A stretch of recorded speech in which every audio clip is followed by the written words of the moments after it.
to Not podcast. I'm Mark Storrs, and with me as always is Crap. And Rob Morphy. I like how Chris says Chris. Crap. Yeah, that was bad. I never really. Crap. That was really vague. I'd say yeah. So this episode, Chris is going to be in vague prison, and Robert is on whiskey probation. Oh, So- I find that very difficult to accept. As your elder and a fine friend, I can't believe you would be limiting my intake of whiskey in this holiday season. As producer and editor and contributor of this podcast, I'm going to limit your intake of whiskey this holiday season, good sir. Hence, you are on whiskey probation. Based on that, I'm going to have to agree. Thank you. Thank you very much. Thank you for joining us. Be sure to follow us on the social medias, the Insers, the Twitters, the Facebooks. Ratings and reviews, always welcome. Be sure to do that on the iTunes, Apple Podcast apps. Those are two different things, and we have to restate that because if we don't, Apple will slap us with whatever they want to slap An us with. injunction. That's the only thing I've ever heard people getting slapped with. Yeah. I'm really not even sure what that is. I think they just won't feature us on the featured podcast if we don't say the Apple Podcast apps. Well, then it's important we do. Not a very good app, though. I want to be featured. Me too. So bad. Dude, let's get featured. I'm mad thirsty to get featured. 1, 2, 3, go. Let's do it. Okay, so before we get started, we got some shout-outs here. Jeff Colwell from Texas. Oh, God bless you, Holy sir. No moly. Wolf on Instagram. Holy shit, we got some tasties, boys. Unbelievable.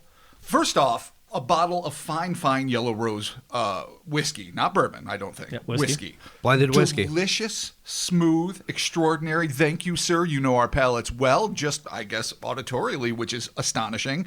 And then an array of brews, so just unique and tasty and dank as fuck in the best way.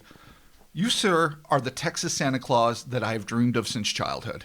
Thank you, good sir. Yes, that was Yeah, there's that some was good quite stuff the in there. package. Amazing. Totally. Yeah, I'm actually drinking right now the what is this? We're drinking the red ale. the red ale. The Yule, Yep. as in Yuletide, You'll Shoot Your Eye Out seasonal ale by Karbach Brewing Company, and it's even got the leg lamp on it. It does. Very nice. It's so fucking good. Very nice. Thank you so much, Jeff. Thank you. Also, to our good buddy Derek Hayes over at the Monsters Among Us podcast is going to be featured on the Paranormal Caught on Camera show on the Travel Channel. So be sure to check that out. That is airing.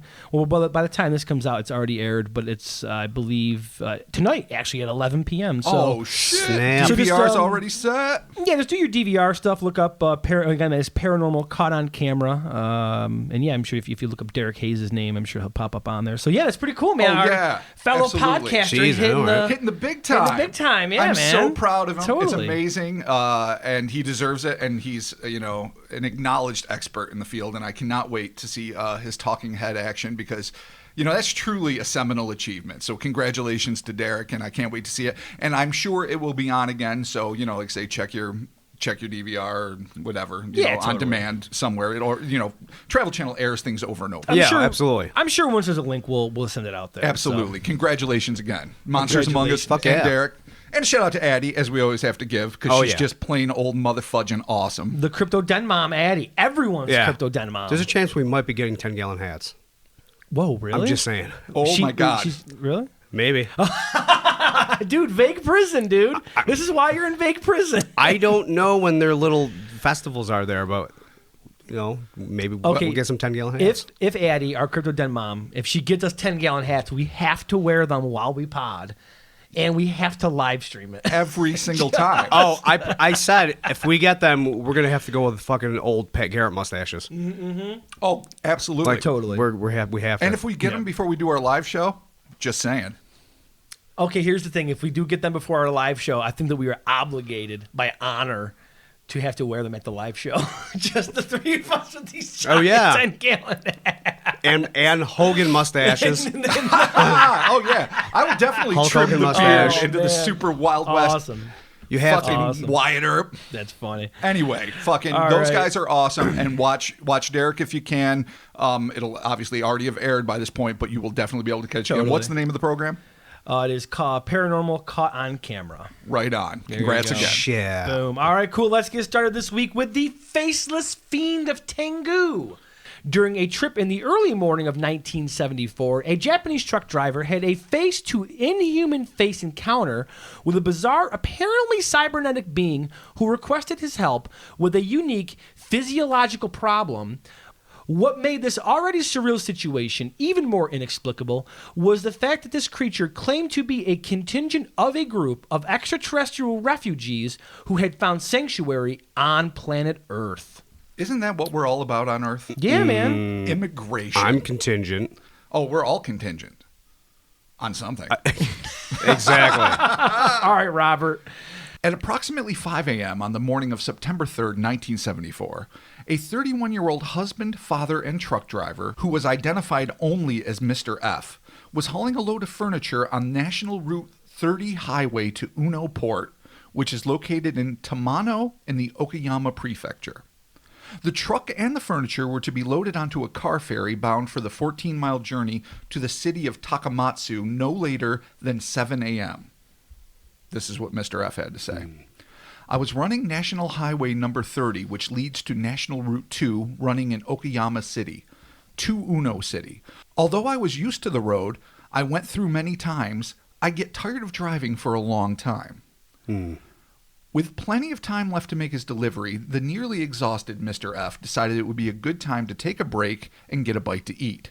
In specific, some udon noodles from a vending machine, which, by the way, just sounds brilliant. Starving. The shit we get from vending machines pales before the Japanese miracle of udon noodles. I know. The fuck. After filling his belly and stretching his legs, the driver got back into his truck and resumed his journey. As he came to the narrow, rock-walled Tengu mountain pass, Mr. F suddenly noticed a silvery white flash above the cab of his truck. Craning his neck to get a better look, the driver claimed that the reflective burst of illumination was emanating from a genuine flying saucer. Directly overhead. All right. In the old Tengu Pass. There we go. That's how it starts. Without a sound, the landing gear extended from the silvery craft as it set down on a large flat rock atop the stone wall about 30 feet to the left of the still-moving vehicle. It was at that moment that Mr. F claimed his vision abruptly became hazy, and in mere seconds he lost consciousness. Absolutely not what you want to be doing at that point. Mr. F had every reason to assume that if he managed to survive what was almost certainly going to be a horrific crash, that when he woke up he would find himself in the twisted steel wreckage of his truck, or, if his luck held out, convalescing in a hospital bed. Neither proved to be true. When Mr. F awoke, he was sitting behind the wheel of his now still and inexplicably undamaged truck. But as surprising as that development was, it would pale before the shock that would ripple through his body at the sight of the distinctly feminine entity now occupying the passenger seat. He picked up a traveler. Picked up a little, possibly intergalactic hitchhiker. Wow, all right. So you're driving, you see a UFO, Yeah. freaky. Pass out. Pass out, terrifying. Wake up. Because you're in a moving fucking truck. Space hookers. Space There hookers. you go. And that is the new name. All right, next pod. Let's go. Yep. Defined, clarified, on. The frightened Mr. F would describe this uninvited traveler as having a face whose flesh looked more like a mask than skin. Nope. Already bad Could it be a scene. dead skin mask? Oh, a dance demon with slayer. the dead in my dreams. Listen. Okay, we're done. More than 10 seconds, we have to pay a royalty. Gang vocals. No, that made it different. Gang vocals made it different. That's There you true. go. Very There you true. go. All right. So, even more disturbingly, the trucker claimed that with the exception of the two eyes that were boring into him, the woman's face was totally lacking in additional features. Where the mouth and nose ought to have been was just a blank space. What do you mean? What do you mean? Just two eyes, a no face, skin-like mask. How do you know it was a woman? Was there boobs? Space boobs? Yes. Is it coming? There are space boobs. Spoiler alert, space boobs ahead. Because why? Like why? Okay. I'm assuming if he says feminine, then there must be something on the creature's body that you're like, oh, that's clearly a female feature. Yes. Perhaps a sweet I booty. needs to be Certainly chronicled. space boobs. All right, okay, all right. I will give you more chronicling, though I will not be specifically referencing the feminine parts. We're just going to all have to assume. Okay. Okay. Fine. All right, cool. So I'm just stuck with what I was told. Okay. Okay. Her dark hair spilled over her shoulders, but was parted in the middle at the crown of her head to reveal what Mr. F referred to as an antenna-like horn that rose to a point about 7 inches above her skull. She can't wear any hats. No. There's no nice Well- bonnets for this lady. Just with a hole in it for a horn. Like a big Kentucky Derby. Do women like wear super bonnets? bonnet? Is that a thing still? Isn't that Amish? Right? Amish. Maybe. I don't know. The Amish? Yeah. Billy Amish. Do the Mennonites wear bonnets? Sometimes. I think they do. Yeah, I've seen yeah. them.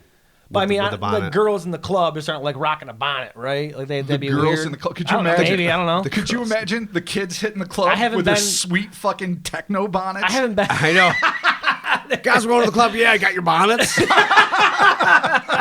Dude, if you do enough ecstasy and Molly, you're gonna end the night wearing a bonnet. I fucking pray those that are comes simmered back in bonnets. So the Mennonites just have it's like a cap, but it ain't the fucking full on frilly Yeah. with the whole fucking halo. like the action. chicks on packages of butter bonnet. Oh yeah.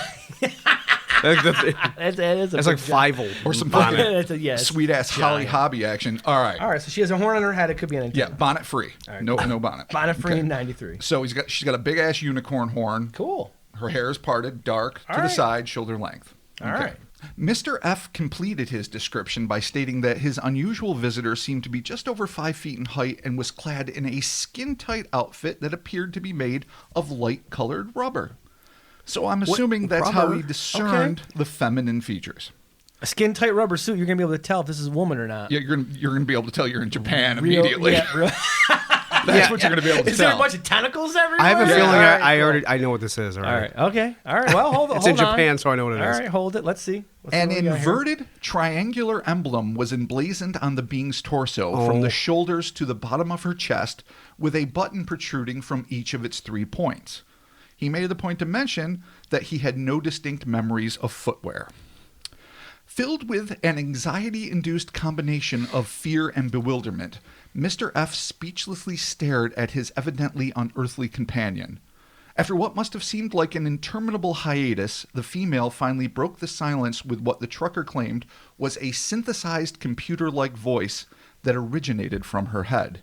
Obviously not her mouth. She doesn't have a mouth. This relationship's going to be so hard. What if you got to get in an argument with this girl? What are you going to do? Well, he can hear. She's going to scream at you out of her head. Her fucking super unicorn amplifier speaker. All right, continue. That's all right. Her first words were a bizarre request that the 31-year-old would never forget.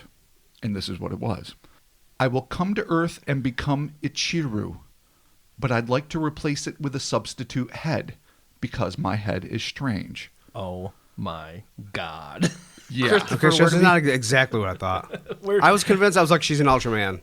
Oh, absolutely. Ultraman, yeah. No, the first place I go is Henshin Heroes. Yeah. You know, I mean, Chris and I are old school, not only just aficionados, I'd say we're experts. We have watched probably scores of Sentai, Henshin, Metal Heroes from the Showa era on. And so this is something we're kind of experts in. And, you know, the mid-'70s was a prime time for Ultraman and a lot of great series. So that's a possible influence, but it also just might be inspired by real-life events. Is substitute head an Ultraman thing? Because she's saying she needs a substitute head. Yes. Because my head is strange. Let me read the quote one more time. Okay. Because this is truly bizarre, and this is going to lead to some discussion we're going to have later. I will come to Earth and become Ichiru, but I'd like you to replace it with a substitute head because my head is strange. Yeah. No shit. The perplexed trucker comprehended the word Ichiru to be a reference to Japan's national pastime, in specific first base. That's what it means. But he also understood it to mean a fort or battlement. Neither definition helped to clarify the barrage of thoughts cascading through his head. Yeah, that doesn't help. So she is basically saying, I will come to Earth and become a fort. A fort? Or first base. Okay. Or a base. Or to get to first base. Possibly it was flirting. Super hot alien. Wow. Rubber suit flirting. If they were looking in the culture and they're like, that's a term. For, Yeah. Oh, you know. Could be. I have come Grass for first gas your base. ass. Yeah. Or Ichiru. That's how it goes. All right. Mr. F was likely even more dumbfounded by the request to replace her nearly featureless horned head with a substitute. Unsure of how to respond, he did what seemed like the most polite and perhaps the safest thing to do. He asked her how he could help. She responded, I want you to pass a wire through the 3 points at the middle of my neck and between the neck and the shoulder. push the point under the neck instead of turning it over. This makes no sense. It makes no sense, but I think that's partially because we don't really have anything but the trucker's rudimentary sketch, which you might want to show Chris at this point. Okay. I don't even know what I'm picturing in my fucking head right now. You'll see it. This is basically, and now trucker's obviously not an artist. Exactly. Yeah. But that's what it is. It is 2 eyes, no face, shoulder-length dark hair, a giant horn. Okay. And not a particularly feminine torso. Sorta, No. But it's got the triangle that's like the 2 points at the top because it's inverted are on the shoulders, and the bottom point would be beneath the breast. Sure. Okay. Okay. So as far as pushing the point under the neck instead of turning it over. Yeah, that was the thing. It's befuddling. But she could be indicating a very specific thing that if you're not there, you just don't see. So that I'm going to tell you is going to remain unsolved, that mystery. At which point she pointed to an alternate head that was apparently identical to the one that was currently attached to her body. The worried trucker noted that the alien's voice was not only mechanical in sound, but also icy in tone, stating, "The attitude of the alien is not an atmosphere of a friendly nature. It feels like I was made to obey orders." Which to me implies like what a lot of alien abduction victims feel, and that is compelled to do something rather than their own free will. Like their desire is to stay in bed. Their desire is not to go with these terrifying creatures. Right, but they do. But they do. It's like a hypnotic trance or something. And we've seen that like in everything from Whitley Strieber's accounts to that cover still haunts me. No. To Cisco Grove, to on and on. So the idea of being compelled by a hypnotic, telepathic, if it is telepathic, actually the sound was coming from her head, so in this case, not telepathic voice, is something very commonly found in alien-human interactions for whatever reason. So wait, you said alternate head? Yeah, alternate head. So she had an alternate head. Where? With her. In her pocket? Just hanging out on her shoulder? Sitting on her lap? Never described. We don't know. All right. So she's in the truck cab. I did not with a see head. that. Yep. She's got her head. All right. Another head. All right. Sweet triangular elm. I mean, she does sort of look like something Jack Kirby would have fucking nailed in '65. Yeah. Like it is a character that, like say Jim Lee in his prime, or even now for that matter, because he's always in his prime, that he could capture flawlessly. I would love to see it. I'm going to do my own version, obviously. It won't be as good as everyone else's.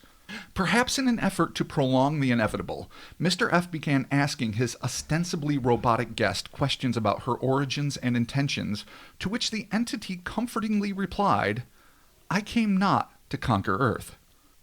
Okay, All good start. Now we know. I guess. Yep. That's a great way to start a conversation. Perfect. With an alien that, needs a head transplant, that's the way you want I came not to conquer Earth, but to bury it. Oh, no! Shakespeare in the house. What's up, Julio Caesar? Wonderful. Fuck yeah! That's the end of the pod. Done. The woman then explained how her homeworld had been destroyed following the collision of a pair of binary stars in their solar system. I knew it. Of course, it's always that. Oh, no. Leaving her people without a home. In their desperation, they traveled to what was presumably the closest compatible planet and had begun the clandestine process of settling down on Earth. Some Battlestar Galactica type shit's there. Oh, I love Battlestar Galactica. I do too. Even Battlestar 80. Bunk as it is. I know, it's kind of whack. That horrible shit They tried. semi-sequel. They tried. But I was just so excited to see them finally on Earth, and the kids could play baseball really well, and that's literally all I remember about that show. The being was, however, reticent to share the location of her comrades, though she promised that they would someday make themselves known to the proper authorities, stating, "I cannot tell the place where my colleagues live, but when the Earth people understand them, I will discuss with the Earthlings' representatives and decide where to live." So I'm not exactly sure. I said that what this understanding would entail remained unexplained. So I don't know. Right.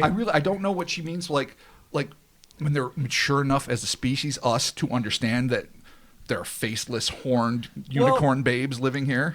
Although I don't know. She is giving, though it is a little bit vague, she is giving it an explanation. Yeah. She's telling you, she's like, well, this is why I'm here. Yeah. It doesn't really make much sense. Our planet's but she's fucked. actually saying something. We escaped. We're here. All right, we're hiding out. It's nice to know that when the time is right, when you understand us, we will talk to the proper authorities, whoever that is. It could be the guys at Subway. I mean, really. There is no official designation of who these authorities are, and then figure out an official colonization spot, which seems, I guess, bureaucratic and polite, but also It's still, what if there's not you can't just they're going to pick their own spot and not. They're going to tell them where they're going to go? Or discuss with the representatives as to where. But until then, they've picked their own spot and are living there, as I said, clandestinely. It's strange. It's always clandestinely. She further explained that UFOs that people had been seeing in the skies above Japan during the 1970s belonged to her people, and that due to computer implants, her species were able to understand all of the Earth's languages and were intellectually superior to the human race. Trying to say we're dumb? Okay, now she's pushing it. Yeah. Well, she's got that superior, huh? Condescending vibe now. Oh, see? You know what humans don't like? Condescension. Motherfucking condescend to. Yeah, that's right. To quote Brad Pitt in True Romance, condescend me, motherfucker. That's right. Kill you. Yeah. There you go. Your space boobs are looking less desirable. Yeah. The second you talk down to me is the second the tent pole goes away. Oh, this is it. Respect the Earth, man. This is it. That's all that means. There it is. She said, we are all advanced from the Earth. I suppose she means more advanced. We are all more advanced, but we are all advanced from the Earth because the computer is a machinery machine in the head. We can talk with the language of the Earth. I think this... Machinery machine. Well, this deserves one more read. Yeah. We are all advanced from the Earth because the computer is a machinery machine in the head. We can talk with the language of the Earth. Okay. The dodgy method in which she communicated her ability to converse in all languages seems to indicate that either her machinery machine implants were not quite as advanced as she had hoped, or that Google Translate's ability to convert Japanese into English blows well-hung goats. Yeah. Perhaps it is a little of both. All right. Despite their cerebral dominance, the cybernetic entity did concede that, unlike fictional alien visitors such as Kal-El, her species did not thrive under the high-energy rays of our sun, or, presumably, in the Earth's strong magnetic field. She clarified, our stars are not stars with strong energies like the Earth, so we cannot act unless we have a weak night of sun's rays. When we first came to Earth, a lot of fellow spaceships burned because of the strong energy. It fell. So apparently they just aren't prepared for our wicked, awesome Dude, this is so... sunbeams. Wait a minute. She's telling you what it is, but the way that she's talking is just so disjointed and vague. Yes. That you're just like, what was one I was thinking of here that she just said? Spaceships burned because of the strong energy. It fell. I know, it's so haunting. It's creepy. And you got to hear it in that like a feminine version of Stephen Hawking's voice, rest in peace. And so it's sitting, and you know, even though she's a little bit condescending, which we know what that does to the boner, but she still is kind of a sympathetic character in a way. Like, yeah, she's her not like... planet blew up. They're here. They're eventually going to reveal themselves. She needs some help with this fucking head issue. And when they came to Earth, apparently they don't have interstellar sunscreen. The fucking hard rays of the sun. Yeah, dude. And I assume perhaps maybe Earth's magnetic field, maybe... You know, there's no reason to assume that aliens, no matter how intelligent they may be and how enhanced they may be with computer tech, that they are familiar with, like, how things work on every planet. Right. So if they find the first planet within range in a vast, vast universe that they can land on and function in, you know, if they're cybernetic, that means they're partially organic, so they might need a certain level of atmosphere that they can live in or whatever it might be. But it doesn't mean they're experts in our solar energy or magnetic fields or anything else. And there's going to be some tragedy. Sort of like when the first European pioneers, you know, the fucking pilgrims and shit came to America. There was a lot of death. Besides all of the horrible shit that they instituted and all that stuff, a lot of them died on the journey. You know, ships sank. Not necessarily the Mayflower, but others sank. And so... It kind of feels like the classic immigrant story in a lot of ways. Yeah. And, you know, there's a lot of sympathy to be had there. You know, and she doesn't understand how the sun works. So there you go. Well, there's scientists don't. I mean, but who knows if she's a scientist? Is she a pilot? Is she a scout? Is she a diplomat? But you think somebody had to invent space travel. They should have known some basic physics about space. I agree with all of that, but part of me is almost heartened by the thought that even if you are advanced and even if you can do incredible shit that we can only imagine and speculate about as a species right now, you still have limitations in your knowledge. You still have to learn the hard way through, you know, well, human or in their case, cyborg sacrifice. There's something about that feels kind of universal to me. And I sort of feel endeared by that. Yeah. I understand. But I mean, like, I feel like stars are a basic physics thing for space. Yeah. As far as knowledge of star density in lives and in how they affect. Well, obviously, when I'm discussing this, I'm discussing it from the point of view of being completely credulous. Like, I'm just taking it at face value, like this really happened. If this really happened, you know, the humanity in me goes out to it. There's also the chance that it's complete bunk and this trucker didn't know shit about how suns work, and this seemed like a good thing to say. But we'll break all that shit down when it's done. Okay. After she discussed the, all of her comrades dying or whatever, the alien woman's once cold, synthesized voice now seemed to be full of human emotion. Nevertheless, Mr. F was completely convinced that the creature he was talking to was, and I quote, an intermediate between humans and a robot. So clearly, cybernetics was not in his vocabulary. Right. An intermediate between humans and a robot. Cool. Following their tete-a-tete, Mr. F decided to comply. For the record, that's just a conversation between two people. Just want to elaborate because Peyton still gives me a hard time about words I use. So I'm doing this for my niece. That is a conversation. Yeah, they're highfalutin. I've never heard anyone use that in a conversation ever. Never? No. No, it's not really a known word. We've had so many, though. I've never been like, I had a wonderful tete-a-tete with Rob and Chris this evening. Well, you can do it now. Oh yeah? Well, that's like 3 times in like less than a minute. So. I know, so you know it now. All right, tete-a-tete, away. Following their personal conversation, Mr. F decided to comply with this intergalactic visitor's request and helped her to replace her quote-unquote strange head by following the instructions she had given him earlier, followed by the pressing of the 3 buttons on her chest emblem. So HR is probably not going to be cool with it, but it's what she wanted. Yeah. Mr. F removed the presumably defective head by twisting it away from the neck, after which he replaced it with the new one, which snapped into place with a series of metallic clicking sounds. He then pressed the same buttons on her chest in reverse order, rebooting the system perhaps? Sure. Following the head reattachment, the alien made a pledge to the trucker. Ooh. I will definitely meet again with the star who I met, and I will someday see you again. Who or what the star was that she referred to was unclear to the trucker and us, but before he had time to contemplate the matter, he found himself once again slipping into a state of unconsciousness. Especially as you're driving a truck? Because is he driving the entire time? No, he was still. When he woke up, the truck was still and undamaged, much to his shock. Because in my head, he's doing all this while he's driving. So it was just like, he's twisting heads off. I'm thinking to myself, dude. That's a pretty complex procedure that she talked about, too. Like, put the wire between the 3 holes in my neck. Don't twist it. Pull it out. When he awoke the second time, both his faceless guest and the flying saucer she had rode in on had vanished. What's more, Mr. F was surprised to find himself driving with absolutely no recollection of starting his truck or resuming his travels. So he woke up mid-drive? Yeah, so he falls asleep while driving, wakes up parked, has a nice conversation with an alien, fixes the head, falls back asleep, wakes up fucking driving. That's just the worst. Has any of you, or have any of you, I should say, ever fallen asleep behind the wheel, even for a split second? I have not. Once. Yes. Long trip. It was actually when we went down to Honey Island, Mike D and I, to make the documentary on the Honey Island Swamp Monster. And we visited a friend in Dallas, and we partied plenty, and then I had to rush back because of a medical emergency. So I just drove 9 hours straight from basically Arkansas to Buffalo. And somewhere in the middle of upstate New York, my eyes fell. And it felt like I had taken a 20-minute nap, but I think it was only shut for maybe 6 seconds. But when I woke up, I think it was the most frightened I'd ever been in my life. I was fucking petrified, like ice water had been poured from my balls down my spine into my head in reverse. So anyway, I immediately pulled over, slapped myself 6 times, told Mike to drive the rest of the way. Yeah. It was safe, but it was terrifying. So I can't imagine, I guess I should say, what it must be like for him. He falls asleep the first time, just sure his death is imminent. Wakes up, has the weirdest encounter anyone ever has, then fucking wakes up again driving.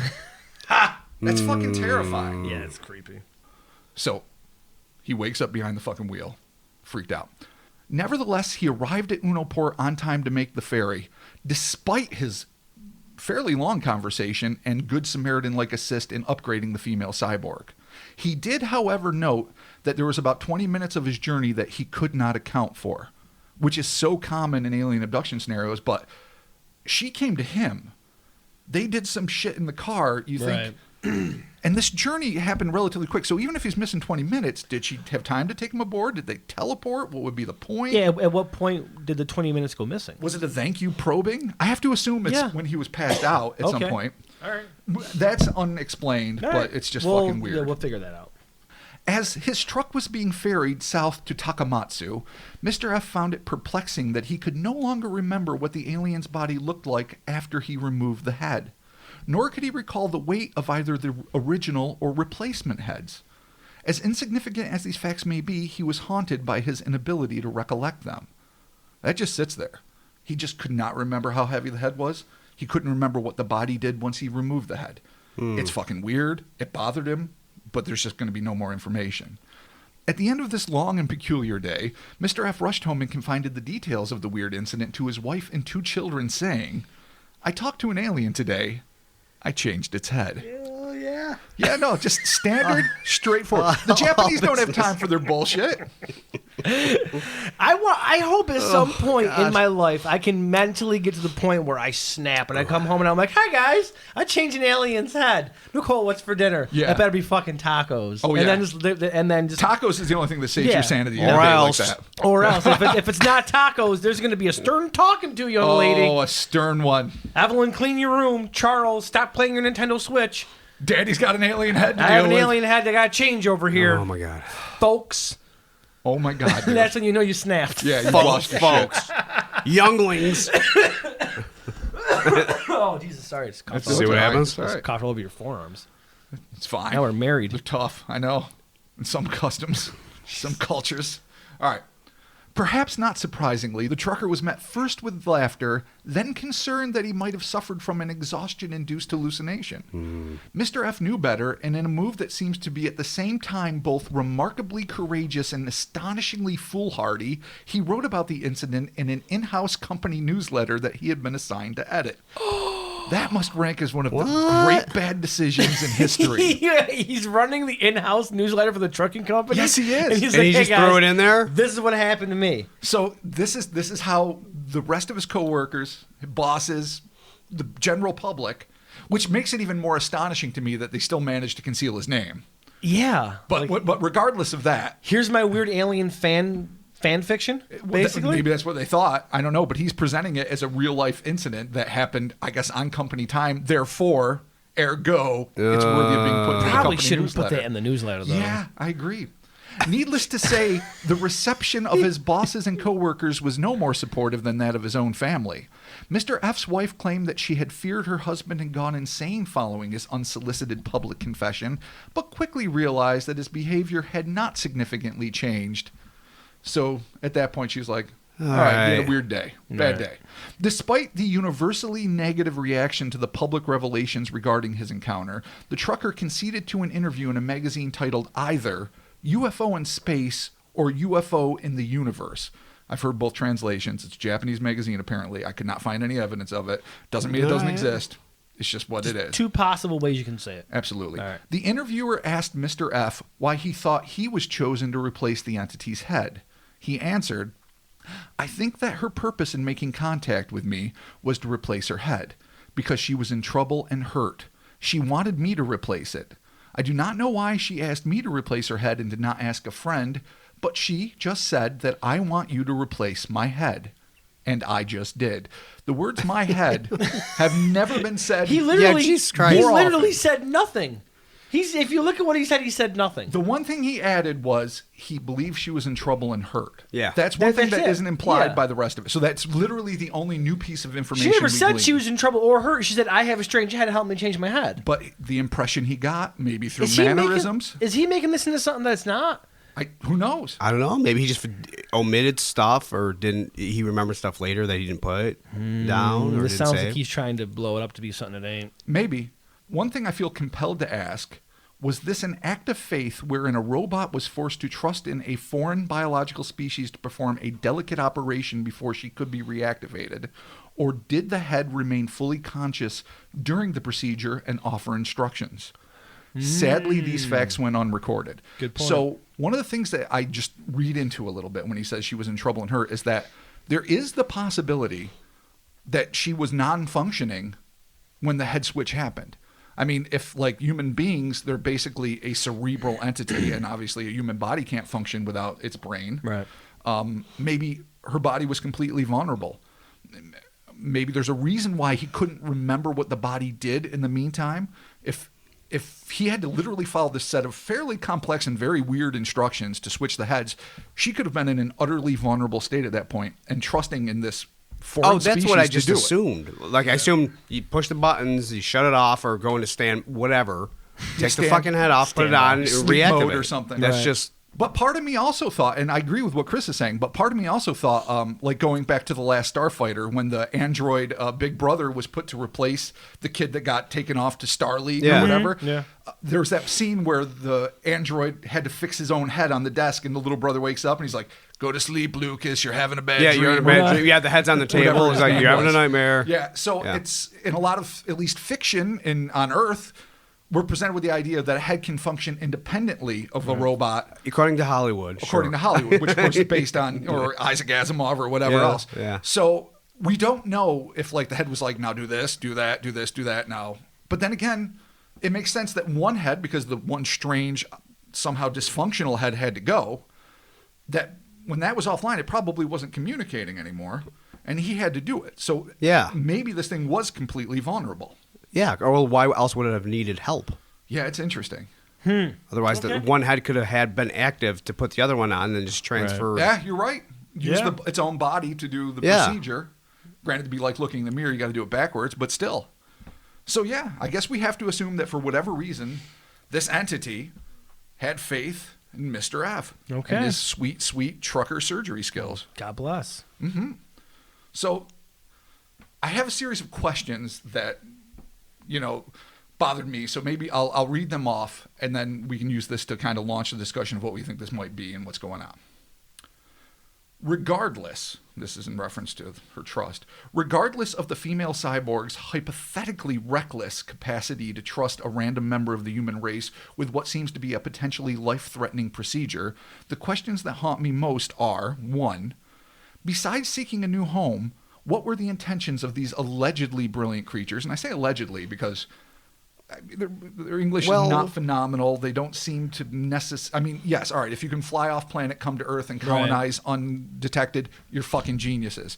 But there was nothing that she necessarily did, besides being fucking weird, that necessarily implies super brilliance. Her communication skills might not be on point. But then again, this is translated, right? Yeah, not even just translated from one human culture to another, but like from one interstellar species to another. Yeah, so maybe, it might have been full-on robot. Yeah. I mean, if it's a full-on robot, then it's just programmed for certain things. The way he talked about it, it seemed like she had like biological humanoid eyes. But then again, who's to say? Yeah. I mean, organic robots. I mean, we really don't know. Just because he assumed it was something that was the intermediate between robot and human, and I've been calling it a cyborg because of that, doesn't necessarily mean it is. All right. So, besides seeking a new home, what were the intentions of these allegedly brilliant, again, creatures in coming to Earth?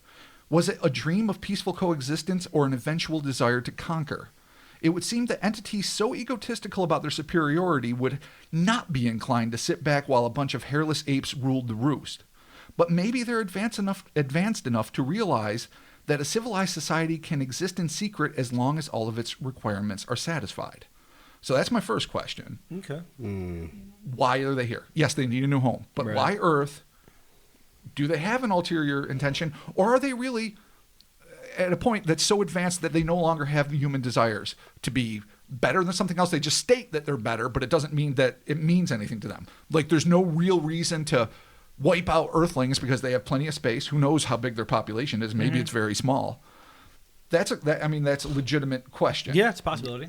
There's no way to tell. Yeah, there's no information. No, there. I agree. But it kind of, like I say, it bothers me. The second question is, did they ever make good on their promise to reveal themselves to the Japanese or any other governmental authorities? Was that something they ever truly aspired to, or was this some falsehood used to placate Mr. F's fears? If true, are they now in cahoots with any particular global powers? And if so, who? The globalists. The Illuminati? No. The globalists. Fair enough. No. There's a difference there, Robert. I'm going to wrap it up with the third question. Seeing as we don't currently have horned and faceless overlords, at least that we know of, are these beings still here? They apparently had the technology to come here from their supposedly dying world, so it stands to reason they might continue their travels. But if they did decide to remain on Earth, then where are they now? So, just assuming that this is what happened, and then further assuming that this, unicorn-horned, faceless, semi-robotic woman was telling the truth to Mr. F, then if they're here, what are they doing? Where are they? Are they working with anybody? We don't know. I mean, these are just questions that haunt me. But I guess the real question is, it's a flying saucer, silver, traditional, 50s sci-fi. Yeah. She says that and there was a huge flap of UFOs in the 1970s. I mean, there's the Kofu fanged humanoids that we did. There is the Katami UFOs with the alien octopoids also that we covered. So there was a lot of different things, but they seem to also represent different entities. Like the fanged humanoids of Kofu were these short, wrinkled, big-eared, seemingly eyeless, 3 metal-toothed warriors with like a gun. The Katami octopoids were like John Travolta Boy in the Bubble, but like scummy, disease-ridden starfish with electro fucking beanies. Yeah, there's no like through line between those incidences at all. There's no like There's nothing that's going to be like similar. It is simply time, except for time and alien. The same decade, same series, within the same grouping of a small number of years and the same geography. That is the only association. I mean, if they are in cahoots with whoever, I mean, any government at any time, at any junction could be in cahoots with aliens, and we would have no idea. I mean, there's Valiant Thor that is supposedly we talked to Eisenhower and worked in the government. If they were in cahoots, or if they had been in the past, we wouldn't know, unfortunately. Who was the former, I don't know, CEO or whatever of Lockheed Martin who died and apparently on his deathbed? Confessed to a whole bunch of shit. Like a lot of the UFOs, some are ours. Some are theirs. Yeah. Some are theirs that we managed to confiscate or were given to us. Doesn't it feed into Valiant Thor, though? I think it does. It might. Because any nation in the world that had a chance to have a clandestine, one-on-one meeting with an advanced civilized alien culture that had technology that we could employ would keep the meeting a secret, would do their best to continue working with this entity to have a strategic advantage over their enemies on Earth and maybe off Earth. And that goes back to what we were talking in a former pod about Solar Warden and this space army that apparently our president is thinking about developing. The Space Force. Space Command's already there, dude. So I got my application in. Did you guys fucking fill out the online form? I'm the only one I don't that did? believe I did. Why not? Did you really? Yeah, I did. Oh my God. For Space Command? Bless Fuck your yeah, heart. dude. I'm going to space. I love it. Look at me. I'm smart. I got intelligence. I know how to do it. Look at me. I'm smart. No, you nailed it. Is that how you filled it out? Yeah. Look at me. I'm smart. Hey, I got a high school diploma. I believe in you. I taught college briefly. You did? As an adjunct professor. And you were wonderful. Yeah, I'm ready to go to fucking Space Command. Don't tell me that I can't. I'm fully supporting Give you. me a laser gun. Why are you looking at me like you're I don't want me to a space? me at all. Give me a laser gun. Where's my laser? I fear for your safety. Where's my fucking laser? Line for lasers is on the left. What kind of Phasers shoes? to the right. What kind of Nikes do I get in Space Command? They better be some it's dope probably ass like Nike Air Air Force Max. Ones. Oh, Air Force Ones Totally. all day. All white. Oh, That's how they rock in space. Do you get more than like one pair? Because if I scuff them, I ain't fucking wearing Well, them. you're on Moonbase too, so you're going to probably Well, get 2 or 3 they're going to pairs. have magnets. Sweet. Oh, that's right. Yeah, shit. You got to stick to the floor. What if I really did get accepted? If you got into Space accepted, Command? I would be delighted and terrified. Command of what? into Space Command, dude. But I'm up there understand commanding that it's, space. It is literally That, joining. That makes no sense. It is joining a branch of the military. Yeah, you I'm are there, so dude. ill-equipped. You're a dad. How dare Listen, you? you're in phenomenal shape, say, compared to, I don't know, me. Yeah, compared to no one. But compared to soldiers or anyone that's young and fit. Oh, yeah, dude, you got to go through the tests. Yeah, I can't. You got to hang out there's underwater basic for like space hours. training. This is why I got Space Command, because all I got to worry about is space. You got to shave. You still need I gotta to go shave, through don't I? that. You got to shave if you're going into space. Shit. No, Space Command's different. They have a rule you can grow beards. No, just a mustache. No. Look at like Hoot Gibson or whatever. All the astronauts have gray. Like Story Musgrave and Yeah. Is it really a fucking yeah, really swear to Story God, Musgrave? yeah. And Oh, I do shit. think Hoot Gibson is a real one too. And I then think you're or gonna see something Mark like Stores. He's gonna be overweight and paunchy with a drinking problem, face all fun. It was like, "What's up? Can I smoke in the space shuttle?" Fucking Dude, Space you got to go Force. on the spinny thing for the G's. You're not going to last. Dude, I'll be smoking butts while I do You're gonna it. be like, it's gonna be like 2 G's. They're just gonna be out. I'll be out at 1G. I know. But this is dope as fuck. Oh. I can't even say the letter G. It's dope as fuck. Passed out. Dude, I can't even look at a tilt-a-whirl without puking. I know. The worst. All right, so this guy has this interaction with this cyborg, possible alien, whatever. Gets all this information. He wraps this whole situation up by telling the wife and kids, and then announcing it in the company's newsletter. So, which is probably all about like, the Christmas charity Yeah, did really well exactly. this year. Accidents are down 32%. Yeah. Technology and tires. Yeah, totally. and now, by the way. Mr. F. in the Mr. F story. So what I'm wondering here is, okay, so let's start with the possibility of all right, maybe he could have had some hallucination because of exhaustion. I'm not sure about you guys, but I've had that more times than I can count. Oh, absolutely. Where you're just extremely tired, and all of a sudden, next thing you know, you're seeing or experiencing weird shit. No, but see, the Not thing is, really, I'll but- see flashes of things that look like maybe shadow animals running by. Yeah, stuff like that. Or a little white, or get startled by a sound that Or really having didn't really happen. like goofy dreams. Oh, I've had really super goofy strange dreams. But you recognize their dreams usually. Yeah, usually. But I mean, I think if you're super exhausted, maybe to this guy's level, possibly. All right, let's maybe talk. He's experiencing Let's talk pure skepticism. There you go. He's an exhausted driver. Okay. Maybe he's the kind of driver that takes stimulants, like a lot of truck drivers have done. Maybe not. Trucker but- speed? Truck speed. You got some trucker speed on you? I've been there. No, let's not do it. anymore. No, I would not do that to my heart anymore. But boy, am I misspent youth. Oh, there you go. 4 days awake. Sorry about your penis. That's going away. Enjoy the whiskey. Yep. Oh, boy. The stories we could tell. But that's not the point. The point is this guy is purely exhausted. He admitted he was tired. He had to stretch his legs, eat some fucking vending machine udon, which is amazing. Oh, I know. And so if he saw a flash of something, just like I know that if I'm truly exhausted, if I hear a clip of something on TV or see something on the corner of my eye, that can instantly integrate itself into a dream. Oh, absolutely. Yeah. So if he saw a glint of say an airplane or who knows what, a building in the distance that flashed silver and he was half asleep, it might have just turned into this thing like, oh, it's a UFO and the landing gear comes and then just like a dream, just sort of jump cuts like a bad movie. Yeah, that's the deal. All of a sudden, he's in a car with an alien, and they're having a conversation. He has to replace the head. But the thing about that is, and I will admit too, I have had what felt like, say, a half-hour dream. Closed my eyes, looked at the clock. It's like 2:22 a.m. Had an interlude, woke up, and it was like 2:26. Yeah, absolutely. And it felt like, again, 20 minutes, but it was condensed to 30. So it's possible that he could have fallen asleep for a very brief time. Yeah. And had a long dream. All of that is very possible. But what I also would say is, if he fell asleep for any serious length of time, he would almost certainly have been in an accident. Mm-hmm. And the thing is, from the time he fell asleep where he was in Tengu Pass, which was surrounded by giant rock walls, and we've all driven in those narrow spaces, and to drive a truck through it is even scarier. And then to wake up just like a few kilometers, I think, from his destination of Uno Port, that to me is the inconceivable part. Right. If he had woken up and he was still in Tengu Pass and the UFO was gone and everything was there, I could easily just say, all right, that was a flash, unique, fascinating, terrifying, weird, maybe slightly hopeful dream. But the fact that he had traveled so much time and was missing literally 20 minutes of time, there's no way he could have maintained the integrity of, the ability to drive and not get into a terrible accident for 20 minutes. Right. No, unless he really did pull over and pass out after, and his just timing is a little not what he remembers it to be. That's true. That's a You know- possibility. you know what I you have mean? to consider it. Yeah. But I do find that just a little difficult to wrap my head around. It's only because it's the saying that he woke up driving is the weird thing.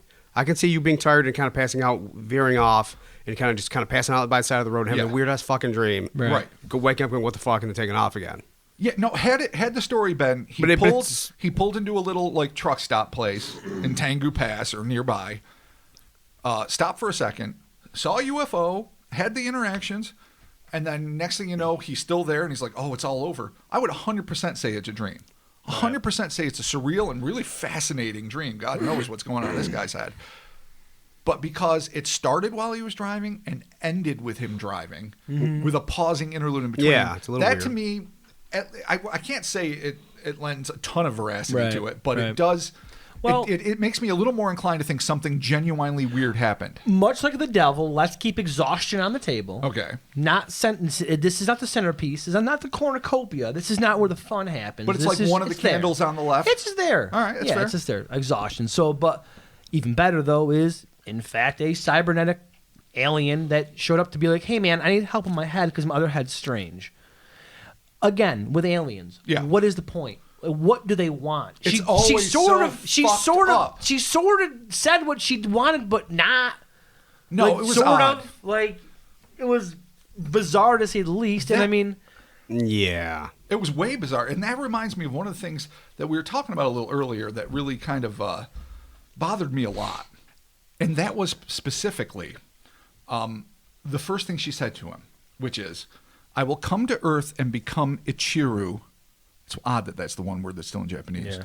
But I'd like you to replace it with a substitute head because my head is strange. All right, my head is strange. That we can just leave out as like something's wrong with it. It's somehow dysfunctional. It may be damaged. The wiring's who the fuck knows, but there's just something off with the head. But the first part, I've come to Earth and become Ichiru. I've come to Earth and become a battlement, a fort, but I'd like you to replace it with a substitute head. I can't help, and I know this is the sci-fi anime geek in me. Well, yeah. That this fucking entity, especially if it is non-human, is capable of becoming something more. As if she herself, in like one of those classic Transformer type ways, can actually become a building, battlement. a battlement. But think of it this way. What if she is not representative of her people in the sense that, what if they're very small and she is just this colossal, classically Japanese super robot that they built to become what is essentially a village that things robot that are city. a third of an inch, maybe smaller, can exist in? no, that's interesting. They require I like very that. little real estate, Yeah, that's extremely low resources. I'm just fascinated that she's basically saying her head is a base, Right. a fort. Obviously not first base. I think that's just I don't know. a weird. I mean, like all languages have two words that mean the same thing, or one word that means two things, I should say, Right. and that they're very far off, and it makes no fucking sense. This is just another one of those. I mean, I don't think she's saying that I am here to become first base for the Henshin Tigers. I just don't think that's what's that'd happening. be weird. Really? That'd be strange. I mean, her Oh, head weird. probably would make a good base. So I know I'm reading a lot into it by suggesting there's like nearly microscopic aliens, though. I did write a great, I don't know if the article's great, but I did write an article about a lot of great cases in Indonesia and Malaysia about these really tiny aliens, which of course we're eventually going to do. And, you know, we've talked about the robo-flowers in the past, which were about 6 inches tall, but very small things using this super robot. I mean, how perfectly Japanese would that be? Well, everything about this is pretty pretty Japanese, Japanese. Well, that's the other thing, too. Like I say, Henshin heroes, basically that translates as transforming heroes. Which means human beings that can turn into a hero for usually a limited amount of time. Right. They also have metal heroes, which are usually cyborgs or full-on robots that are like space cops, like what's the one we watched? Yeah, Gavin. Gavin, of course, Gavin, Space Sheriff Gavin, one of the famous. These were very, very popular. All these shows weren't necessarily on in 74, but they were popular in the 70s and 80s and to this day. So Ultraman surely was. Ultraman almost definitely was. Zubaz? Help me out. Oh, yeah. The Magnificent Zubat. Yes. I don't know when that came out, though. I'm I don't not know exactly either. sure, but 70s, though, I think. All right, regardless. I know we could fall down a rabbit hole of this. That could be something that could influence him, and that could add to the skeptical argument. But it's also fascinating to think that in an infinite universe, why couldn't there be things that exist that only resemble fiction on Earth? Yeah. We can't fathom as a reality, but they are a reality. Yeah. Why would she say her head is a base and that she needs to replace it?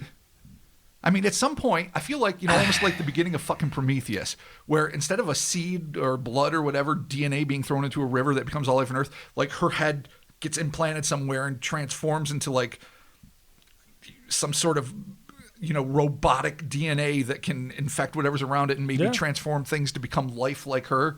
I don't know. My imagination wants to run with it, but I'm fascinated by those phrases. It's weird. I mean, It's whatever the purpose of this encounter was, he eventually helped her change her head. So He did it. I mean, if by taking that angle, he assisted with the head, and she was like, okay, maybe I will possibly see you again when the star is burned, though it shall fall. No. Or that was something different. That was the ships dying as they that came was to the Earth. ships dying as they fall. What she said Okay. was, Yeah, well, what was her parting message? Yeah, it was sort of weird. It was almost like I'm gonna meet Britney Spears, but I'll probably see you again too. It was like, I will definitely meet again with the star who I met. That's right, the star. Okay. So And I will someday see you again. Okay, So yeah. why is she telling about a star? Is it a physical thing? Do Is you it- remember when we met Tawny Katane at the Syracuse Scaricon? Of course I do. That is how I felt. So- is I will see the star again, and then her and I followed each other on Instagram. I bought a new house. She said how nice my house looked. You guys are And we buddies. talked a little bit. What's up, Tawny? And me and Tawny are friends. I love that about you. Tawny Dude Katane. bros. So Dude bros with Tawny Katane.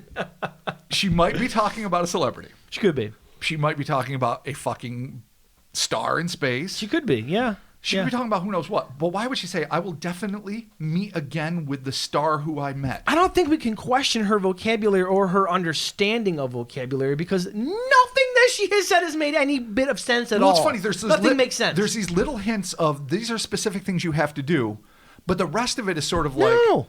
like she's saying, yeah, and someday I'll see you again. That makes sense. I mean, the she- first Yeah. part is like, the fuck are you talking She nailed about? the Yeah, I don't instructions know. on how to change the head, obviously, because he Oh, changed yeah. the head. He did it. Anything other than that is completely just random. She's just talking. I almost wonder, like, if these like super superior cybernetic fucking things could have easily taken over the Earth and done whatever they want, but this was like their test. Like, if the human will be selfless and fix the robot, Right. then we Could be. we stay here They'll survive. peacefully. Yeah. If he lets it die or survive. fucks it up or turns it over to They're dead meat. governmental authorities, you're the meat. Dead Yeah. meat. That's the planet Earth. Terran meat. Terran meat. All right. Terran meat. Chris, what do you think is happening with this .com. thing? I don't fucking know, man. This one is like this one's all over the board. He was tired and just passed out a bunch and just had some fucked up dream. could be.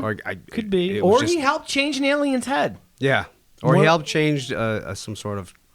One of the two. Or he met a truck stop hooker and was fucking so out of it on fucking whatever drugs he was on. You're right. You can't take That it was floozy just- off the table. Yeah, can never take floozy off the table. Floozy. He just gave the her a floozy ride. of the road. He confused the word head With head. with sundry matters. There Yes, you go. With There you head go. and All right. and See? It fits. had an extramarital fucking chlamydia-ridden moment, and it got disguised Dude, in maybe- his guilt-ridden, yeah. drug-addled mind as alien interaction. Maybe the guilt and anxiety of cheating on his wife. This is what caused him to go down this path. Which is why he's like, I know how to make it. I know how to make it real.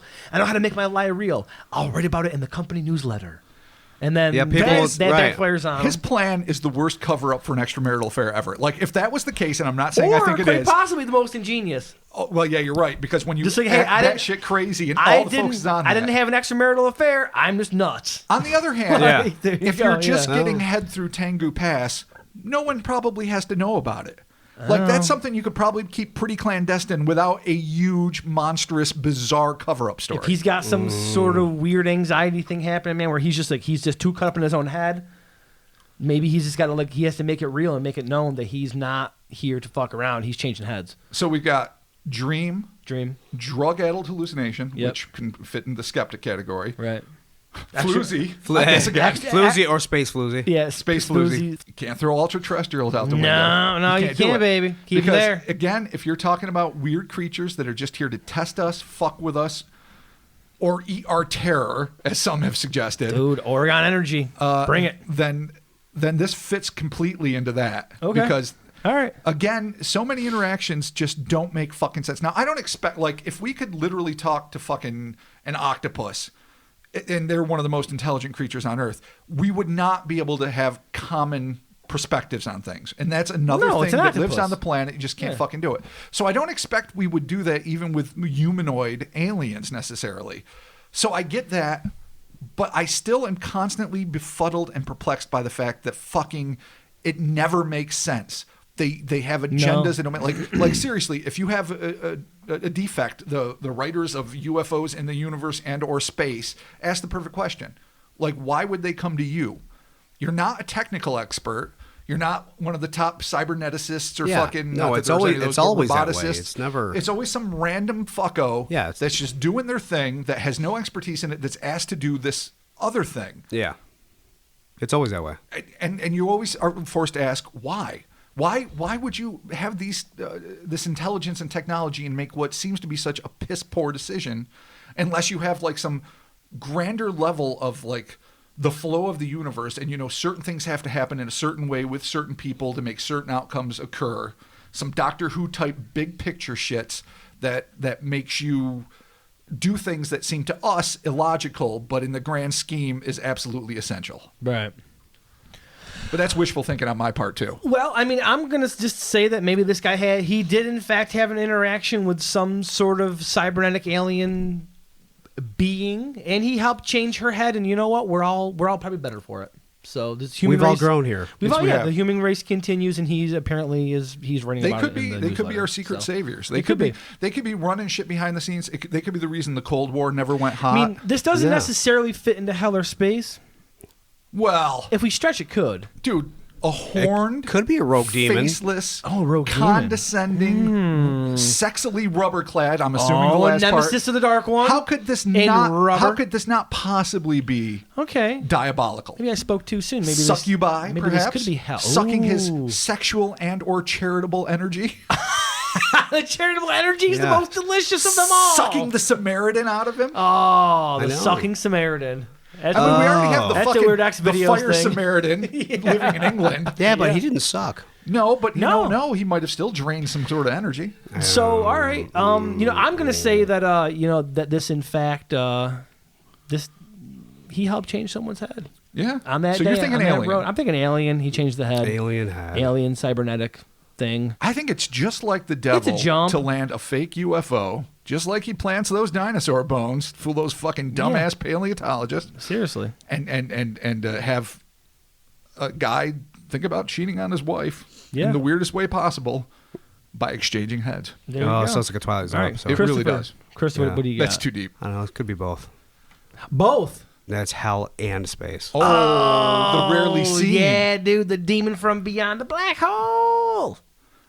Hell by way of space. Oh, cool. Yeah. Cool. I You like can that. have space demons.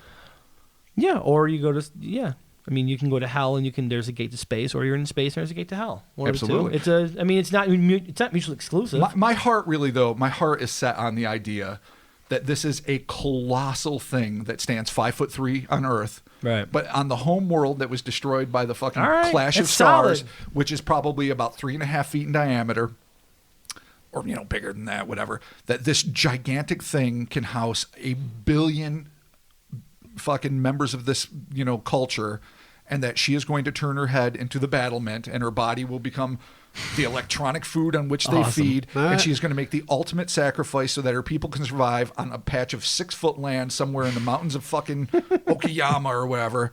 On Tengu Mountain, there's a little tiny alien base where they are thriving and living well and leaving us alone, and we're leaving them alone because of the kindness and generosity of a trucker named Mr. F. Mr. All F. right, cool. There you have it. Thank you for joining us for this week's episode of the Kryptonaut Podcast. As always, be sure to follow us on the social medias, the Insers, the Twitters, the Facebooks. Be sure to leave ratings and reviews for this podcast on the iTunes and the Apple Podcast app. Stick around after the music because we're going to be doing some reviews. Again, huge thank you and shout out to Jeff Colwell. Oh, you're on the best. Texas, Instagram, Gnome Wolf. At Gnome Wolf. What an amazing surprise. Yeah, totally. yeah. We literally have the best listeners, and Jeff, thank you. Thank you very much. Amazeballs. We are going to be digging into some more beers here, and we're talking to you soon. See you later. Bye. Oh, fuck sucking space demons. Oh, space. Live in my head.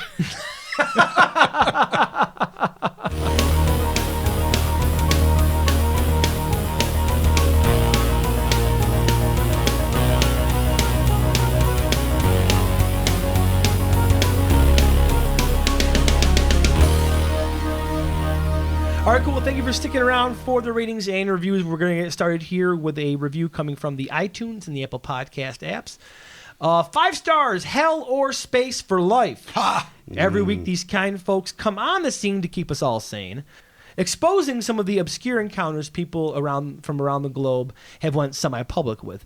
Tune in, fellow Kryptonauts, and listen to three men invade your personal spaces while meandering through their whiskey-driven love of the weird.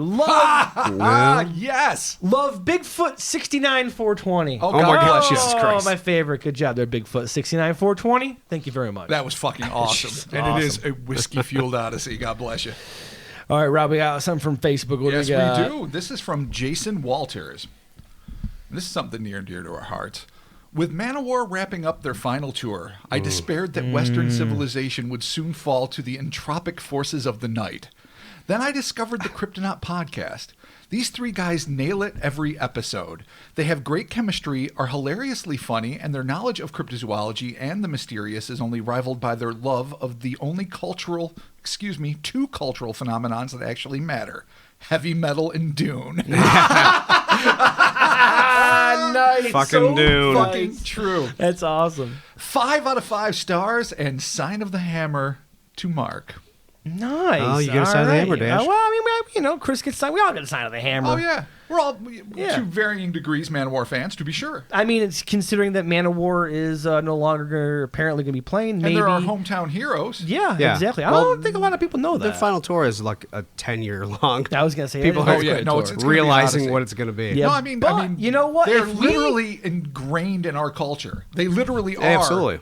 Here, they are our hometown heroes. They Yeah. sang at weddings we've been to. They're just, it's an amazing. Chris was just at maybe, allegedly, possibly. I'm not sure if we can talk about this. No, You the immersive audio event. yeah, you were at the new Manowar studio. So Yeah, it's a $500,000 sound system. Without mentioning names, great buddies with their manager. and I may have previously been employed by the band. So we'll see. Possibly. Yeah, and Possibly. I can't say that I Yeah. was. We might possibly have our friend on for a Brazilian paranormal right. episode. Yeah. We still have Festival, yeah. a That's lot right. of stories That's from. right. And again, this friend who is now the illustrious and well-heeled, super highly traveled manager of Manowar might have designed our first cryptozoology website from the dirt up. Very well may have. So, I mean, I feel like it's name dropping, but yeah, Manowar is an important part of our An lives. actually fuck yeah. extremely important part of our lives. Both as a musical influence and literally Just as everyday- hometown heroes. everyday and, stuff. And Yeah. we've all interacted and had really good times with members. Oh yeah. And you know what?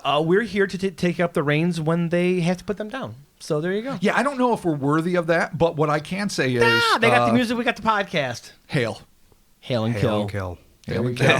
Hail and kill. All right, there you have it. Thank you for sticking around. TeePublic, or get your merch on TeePublic. There you go. There you go. Boom. Plug. No Thank you shit. again to Jeff Caldwell and all of our listeners and all of the wonderful gifts and compliments we get. The reviews mean tons to us. The gifts are always a surprise and an absolute delight.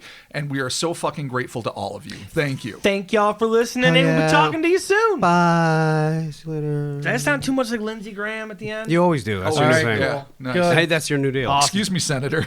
Can we go now? See ya. So is this the truck driver right here?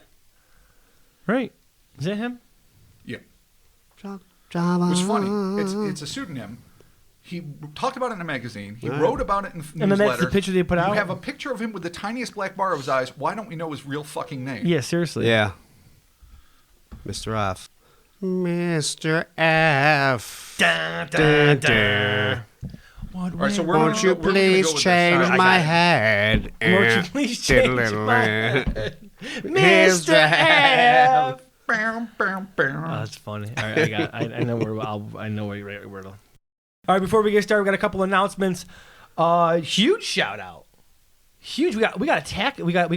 Shit. Hold on. We got a second. attacked? No, hold By on. A second. whom? I What the fucked- fuck? Mars? Done? Nah, I fucked up. Is it happening? Wait a minute. It's finally happening.